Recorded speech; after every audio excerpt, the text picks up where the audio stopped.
simba, magluhod at tubangan sa Ginoo nga atong magbubuhat.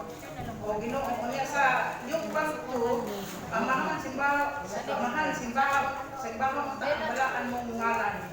Unya sa 1 Timothy 6:15, siya ang Diyos nga dalaygon o kung magbubuhat, hari sa mga hari o Ginoo sa mga Ginoo.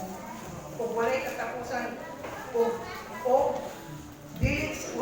wala sa kamatayon. Dili dayon sa kuan sa ubos sa Isaiah 45:18-24. Ang Ginoo mo ang Dios may nagbuhat sa kalangitan, kalibutan, ipalimutan niya pag-ayo ang kalibutan. Ug wala siya himuan nga magkaguliya. Diha lamang sa Ginoo makamatod o kalautan ubah. Pero nakapag yun. Okay. Uy. Ganahan ko sa Sunday School ba kay ma-challenge ka, magtuon yun. Sige. Ang ako ding Sunday School sa WMU, nanami sa Book 5, Foundations for Faith.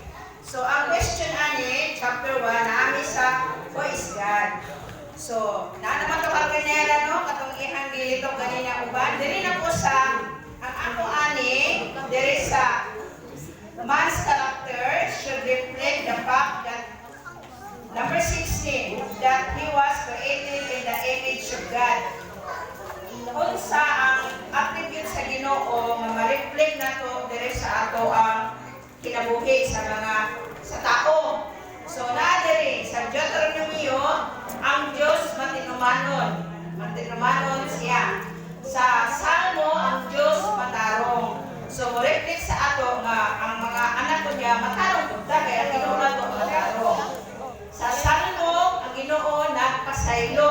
So kita po mapasayloon. Sa 1 Peter, ang Ginoo balaan. So kita po magkinabuhi nga balaan. O ang sa 1 John 1:5, ang Diyos kahayag. So kita magkinabuhi po sa kahayag. So i-try na ko din akong memory verse. Na ako memory verse kay gusto na ko makuha na ko memorize. So Deuteronomio 7:9. Busa hibaluin ninyo kasi Jehovah ang inyong Diyos, siya ang Diyos, mao ang Diyos. Ang Diyos nga matinumanon nga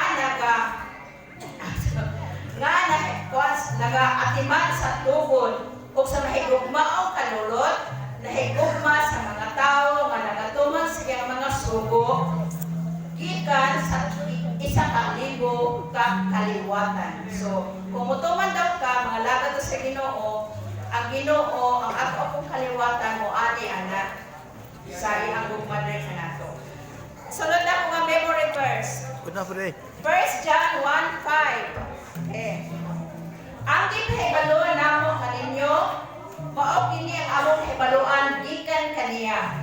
Mao kini, nga among ginamantala kaninyo, mao kini, nga ang Diyos kahayag o wala kayo kaniya ang kangitngit. So sa mga Christian, kinahanglan magpuyo kita sa kahayag. Dili ta maingon nga pwede na ta dili mga pasaylo kay luwas na ta. Dili na pwede kay Ginoo nasa kahayag. O dili kita pwede magpabilin sa kaniya. Okay, maura na. Okay, thank you.